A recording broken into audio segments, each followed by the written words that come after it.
जी, सुमित शर्मा जी, सुखरीत सिंह जी, राजेश अग्रवाल जी, इफ्तार हसन जी, नवरतन बंग जी, नासिर अली जी, नरसिंह सागर यादव जी, अजय गुप्ता जी, पाटकर कुजूर जी, Ankit Sharma ji, Praveen Sharma ji, Usman bag जी, सबीर अहमद जी, गणेश साय जी, हरगोविंद अग्रवाल जी, MD Irfan जी, सजाद अली जी, जगन्नाथ गुप्ता जी,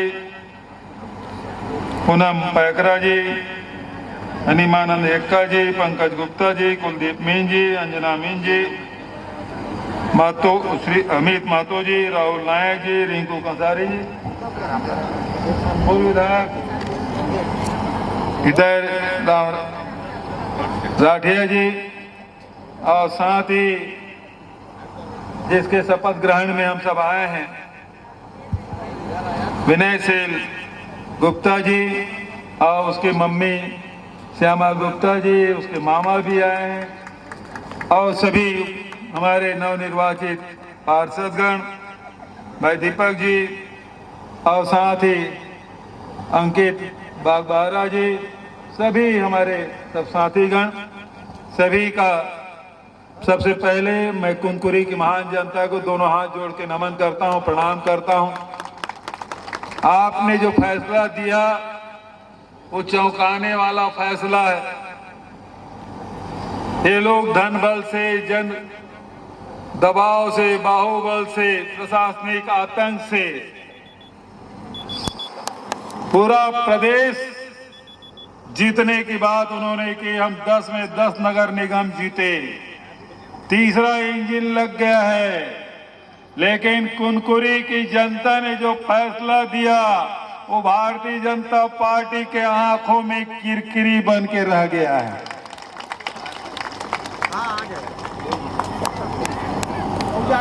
इनको 5 साल परेशान करेगा, लेकिन महान जनता कुनकुरी की न दबाव में आए, न डरे, न ही इनके पैसे के सामने झुके, बल्कि आप सब ने अपने बेटा विनय सेल को आपने जिता के बता दिया कि कुनकुरी की जनता किसी का सामने डरने वाली नहीं, झुकने वाली नहीं। ये वही जनता है जो पार्षद भी चुनती है, यही जनता है जो अध्यक्ष भी चुनाव करती है, यही जनता विधायक और सांसद भी चुनते हैं। आप ही ताकत से सब ताकत पाते हैं।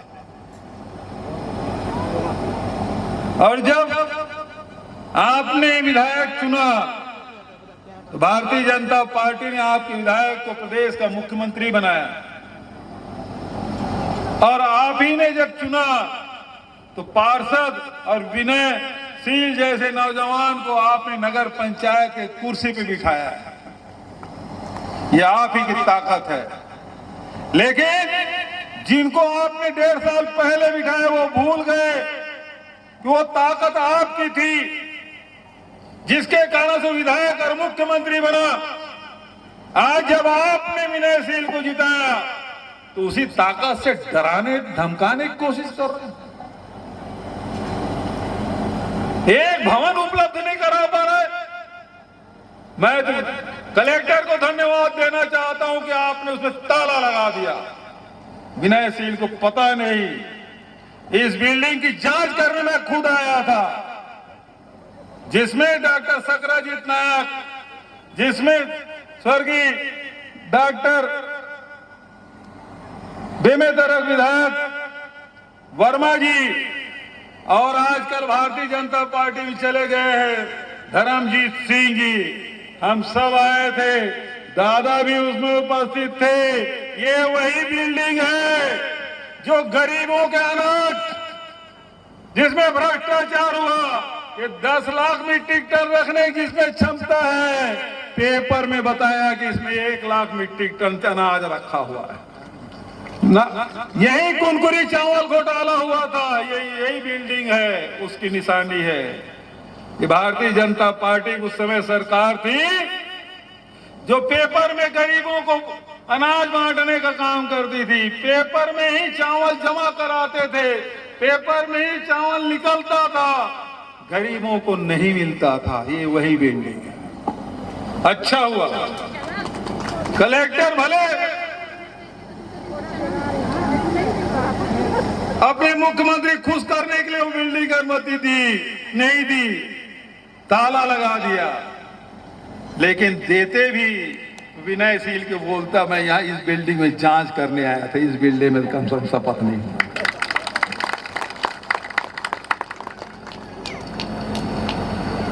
बताओ, जिसमें 10 लाख क्विंटल रखने की क्षमता, 1 लाख क्विंटल रखने की क्षमता, उसमें 10 लाख तो भरा जा सकता है? और यहीं से घोटाला की शुरुआत हुई। राइस मिल, चावल धान आता था, धान जाता था, पेपर में ही न ट्रक आती थी, न ट्रक जाती थी, न चावल जमा होता था, न गरीबों को पड़ता था, न चावल, न गेहूं, न शक्कर, न नमक, न केरोसिन, कुछ नहीं बढ़ता था, केवल पेपर में। ये स्थिति थी। हम लोगों जांच करने आए थे और जिस जगह में बैठे हैं वो कबीर पंथियों की जगह है, जहां सत्य की बात कही जाती है। सत्य के रास्ते में चलने के बाद, और वही रास्ता महात्मा गांधी का, वही रास्ता हम सबका है कि सत्यमेव जयते, सत्य के रास्ते में चलेंगे। ये लाख परेशान करेंगे, लेकिन जो सत्य के रास्ते में चलेगा जीत उसी की होगी। साहिब बंदगी साहिब। आदरणीय साथियों, अभी जब से मैं घर से निकला कुनकुरी जाने के लिए, रास्ते भर लोग मिलते रहे, लोग अपनी परेशानी बताते रहे। लोगों ने बताया कि किस प्रकार किसानों के धान बेचने नहीं दिया गया और किस प्रकार से मिली भगत करके धान किसान बेचे नहीं, सोसाइटी में जमा हो गया, धान उतना है नहीं। रिकॉर्ड में फिर से कुनकुरी चावल घोटाला जैसे फिर से घोटाला होने वाला है। मुख्यमंत्री विष्णु देसाई के जिले में, उसके क्षेत्र में इस प्रकार से घोटाला हो रहा है। सोसाइटियों में धान है नहीं, केवल रिकॉर्ड में है। राइस मिलर को कहते हैं कि उठा लो, वो कहते हैं धान तो आए नहीं, उठाएंगे क्या? तो जसपुर के राइस मिलर उठाने के लिए मना कर दिए। अब फिर से वो रायगढ़ के लोग आ रहे हैं, फिर से वही कुनकुरी चावल घोटाला जो हुआ था, वही धान घोटाला फिर से यहाँ कुनकुरी में करने वाले हैं। लीपापोती फिर से शुरू हो गया, किसानों को नहीं छोड़ा। अब तो स्थिति ये है कि भारत माला प्रोजेक्ट भारत सरकार के सबसे महत्वपूर्ण योजना, और अभी मुझे आयोजन देख गए हैं जो राष्ट्रीय राजमार्ग 130 में भारत माला योजना कई गांव से होके गुजर रही है, मुआवजा मिला नहीं है। हम लोगों ने विधानसभा में, हमारे नेता प्रतिपक्ष ने इसको लगातार उठाया और सबसे ज्यादा घोटाला कहीं हुआ है, जमीन का बंदर बाट हुआ है, गरीब आदिवासियों के जमीन का बंदर बाट हुआ है। कितने खाते में बट गए, नियम का पालन नहीं किया, यह अनुसूची 5 में आता है। यहाँ पैसा कानून लागू है, न किसानों से पूछा गया, न यहाँ के गांव वालों से पूछा गया, और जमीन जबरदस्ती ले ली गई, खाता जबरदस्ती खुलवाया जा रहा है, उसके खाते में पैसा डालने का। आप जब पैसा लागू है, अनुसूची 5 लागू है, बिना ग्राम सभा के, बिना आदिवासियों की इच्छा के बिना आप जमीन नहीं ले सकते, वहां कोई काम नहीं करा सकते। लेकिन वाड़े विष्णु देसाई मुख्यमंत्री तो बने हो, नियम तो पालन करवा लो, आदिवासियों के हितों का ध्यान रख लो। वही आदिवासियों के बीच में आप थे, आज मुख्यमंत्री बन गए तो आदिवासियों को भूल गए। घोटाला पे घोटाला। विधानसभा में खुद विष्णु देसाई ने घोषणा की हम ईओडब्ल्यू से जांच कराएंगे। विष्णु देसाई कहते 0 टॉलरेंस, हम भ्रष्टाचार को बर्दाश्त नहीं करेंगे। बहुत अच्छी बात, भ्रष्टाचार को बर्दाश्त नहीं करेंगे। ये भारत माला बन रहा है, किसकी योजना है? बताओ किसकी योजना है? केंद्र सरकार की राज्य सरकार? बताओ जोर से। केंद्र सरकार की। पैसा किसका है? भारत सरकार की, केंद्र सरकार की। मुआवजे के लिए जो पैसा है वो किसका है? वो भी भारत सरकार का है। तो जांच राज्य सरकार की एजेंसी क्यों करेगी? विष्णुदेव साय हिम्मत है कि भारत माला परियोजना में जो ईडब्ल्यू जांच का आदेश दिए, इसे सीधा सीबीआई को दो। देना चाहिए कि नहीं देना चाहिए? विष्णुदेव ने स्वीकार कर लिया कि भ्रष्टाचार हुआ है, भारत माला परियोजना हुआ है, साय साय हुआ है। आय बाय हुआ है, आय बाय हो गया है। सबसे कम रेट, और वो भी जसपुर के लोगों को।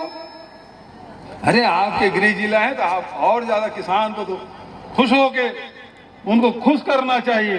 किसान दुखी हो मुझे आवेदन कर रहा हूं। भारत माला परियोजना की जांच सीबीआई होनी चाहिए। होनी चाहिए कि नहीं होनी चाहिए?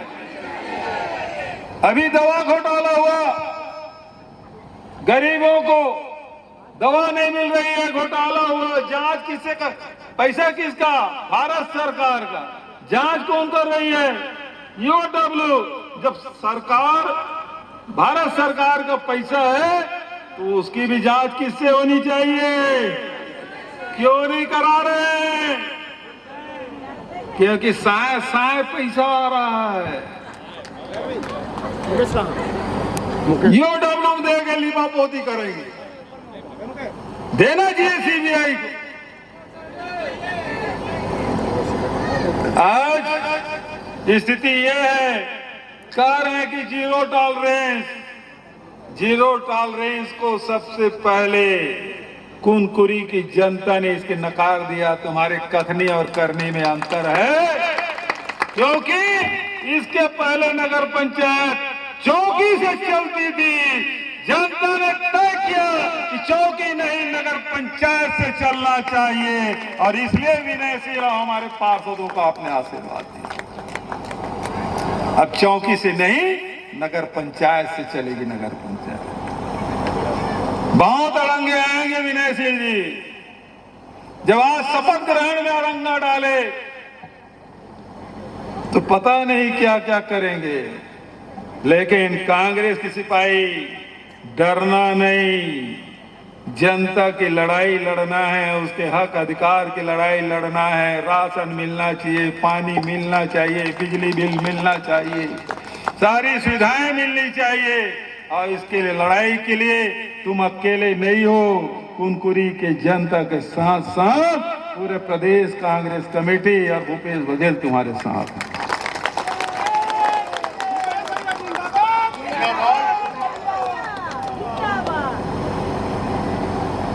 ये अधिकारियों में कह देना चाहता हूं कि डराने की कोशिश न करे, दबाने की कोशिश न करे।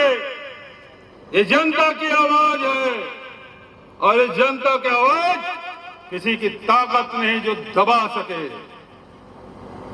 और इस बात को समझ लीजिए अधिकारीगण, कानून से चलना चाहिए, नियम से चलना चाहिए। किसी को ठाकुर सुहाती बात करने के लिए, मुख्यमंत्री खुश करने के लिए नगर पंचायत को दबाने की कोशिश मत करना। ये विनयशील है, जब तक विनय है तब तक के विनय है ना? नहीं तो ये आग का गोला है, जल जाओगे। इस बात को समझ लेना सारे अधिकारी। मैं कह देना चाहता हूं, मेरे साथ 7 साल काम किया है लड़का, 7 साल पूरे प्रदेश में घूम घूम के प्रशिक्षण का कार्यक्रम, पार्टी संगठन का कार्यक्रम, प्रदेश में ही, देश में, यूपी में, आसाम में, हिमाचल में, सब जगह मेरे साथ गए। लेकिन मां की आवाज में बड़ी ताकत होती है। हम लोग तो संगठन से काम ले रहे थे, लेकिन मां की इच्छा थी कि बेटा मेरे पास रहे, और इसलिए उसकी जो आवाज है ऊपर वाले ने सुन ली, और कुनकुरी की जनता ने सुन ली। और यूडी आया और मुझे कहे कि यूनिवर्सल को अब हमको दे दो। सारे लोग बोले विनय सिंह ही लड़ेगा चुनाव, और वो मां की आवाज की ताकत है। हम लोग बोलते रहे कि बेटा मेरे भाई पास भेज दो, पार्टी काम कर रहा, मेरा भी साथ में रहे, लेकिन जनता ने फैसला दे दिया मां और बेटा एक साथ रहेंगे। अब तो बहुरिया भी खोजने की जिम्मेदारी आप सबकी है। खोजेंगे? चलिए श्यामा बहन, आप अकेले नहीं बहू खोजने में, सब लोग लगेंगे। तो फिर तो बारात धूमधाम से करेंगे, शादी भी धूमधाम से करेंगे, सब लोग बारात में शामिल होंगे, है ना? तो बहुत ज्यादा और न करते हुए जो विकास के कार्य हैं उसकी चिंता मत करिएगा। पिछले समय जो हम लोगों ने स्वीकृति किया था यूडी में, खूब लड़ाई करके मुझसे यहाँ पानी के लिए, बस स्टैंड के लिए सारे राशि स्वीकृत कराया था, वर्क ऑर्डर हो गया था, टेंडर लग गया था, रुका हुआ है, वो सारे काम होंगे। आपको पता है पिछले साल विष्णुदेव साय जी मुख्यमंत्री जी अपनी विधानसभा में 200 बिस्तर अस्पताल का बजट में प्रावधान रखा। बन गया क्या? नहीं बन गया होगा? बजट में रखा हुआ था, साल बीत गया, दूसरा बजट आ गया। मैंने विष्णुदेव साय को अपने भाषण में कहा, विष्णु जी आपकी चलती है कि नहीं चलती है? विधायकों का क्यों नहीं चलेगी हमारे मुख्यमंत्री की? मैं बोला पिछला बजट के कॉपी उठा के दिखाया, ये देखो विष्णुदेव साय क्षेत्र में कुनकुरी में 200 बिस्तर अस्पताल स्वीकृत, और ये ओपी चौधरी है जो जाने नहीं दे रहा पैसा। ये स्थिति इस मुख्यमंत्री की है। अजी 12 से 5 साल तक बनाए नहीं सकते सड़क, अपने घर के सामने एक सड़क, तो ये बता रहा कि मैंने, ये स्थिति है। ये केवल इसको मुखौटा के रूप में रखे हैं। अस्पताल में सोनोग्राफी का डॉक्टर नहीं है। कितनी स्थिति है मुख्यमंत्री की, इसको बना के इसलिए रखे हैं कि छत्तीसगढ़ के जंगल को काटा जा सके, इसलिए इसको मुख्यमंत्री बनाया गया है कि काले कानून को दरकिनार करते हुए सड़कों के लिए आदिवासी की जमीन छीनी जा सके, इसलिए इसको मुख्यमंत्री बना के रखे। 20,000 मेगावाट पावर प्लांट, अभी भूमि पूजन 30 तारीख करने प्रधानमंत्री आ रहे हैं। यहाँ के जल जंगल जमीन कुछ बचने वाला नहीं है, ये विष्णुदेव सामने रख दिया है। और खदान के लिए आखिर जंगल काटेंगे कि नहीं काटेंगे?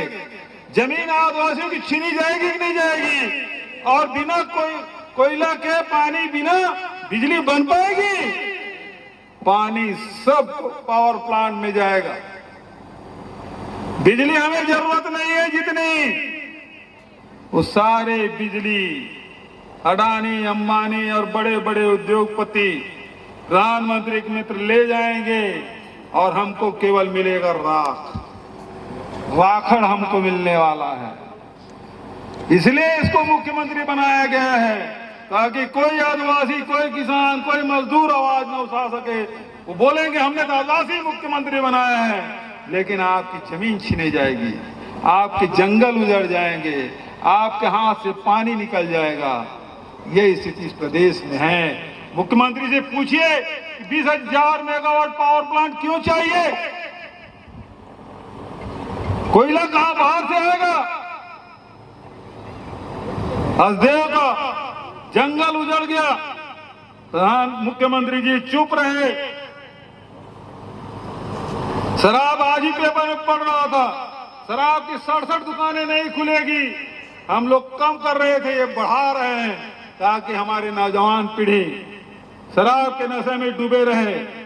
लेकिन ये मौन रहेगा। कार्यकर्ताओं के खिलाफ खूब FIR कर रहे हैं, डरने की जरूरत नहीं है, न्याय सबके लिए है।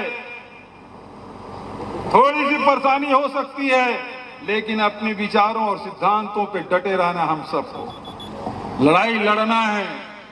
एक बार ठीक है पिछले चुनाव हम पिछड़ गए, लेकिन अब जनता पछता रही है।